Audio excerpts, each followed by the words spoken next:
Aujourd'hui, nous allons voir les asymptotes. On se parle d'asymptotes, on va voir comment déduire la nature d'une asymptote.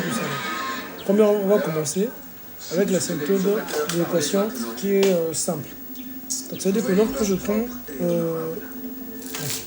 veux dire simple, c'est pour dire, on a d'abord premièrement les asymptotes qui sont verticales, on a les asymptotes horizontales, et on a des branches paraboliques, et on a des asymptotes obliques. Donc on verra les 4 asymptotes aujourd'hui, comment on fait pour les déterminer.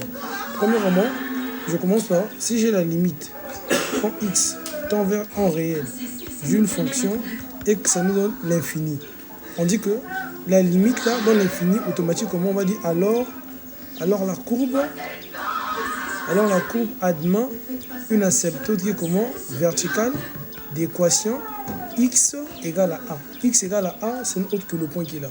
Et lorsqu'on prend la limite, quand x tend vers l'infini d'une fonction et que ça nous donne un réel, ici on dit que alors la courbe admet une asymptote horizontale d'équation y égale à b.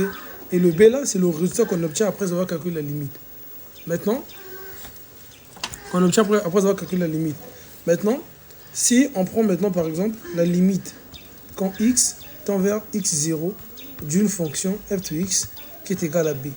Ici, on ne peut pas dire que c'est une asymptote, c'est juste un point. C'est un point et c'est une limite simple. Et lorsqu'on prend la limite, quand x tend vers l'infini d'une fonction et qu'on obtient l'infini, ici on dit qu'il y a existence des branches infinies. Et les branches infinies là, c'est là où on va voir comment on les calcule. Maintenant, pour les branches infinies, ici, ce qu'on doit savoir, c'est que sur les branches infinies, on a toujours sur les branches infinies. On a des branches infinies, que ça dépend des résultats qu'on obtient.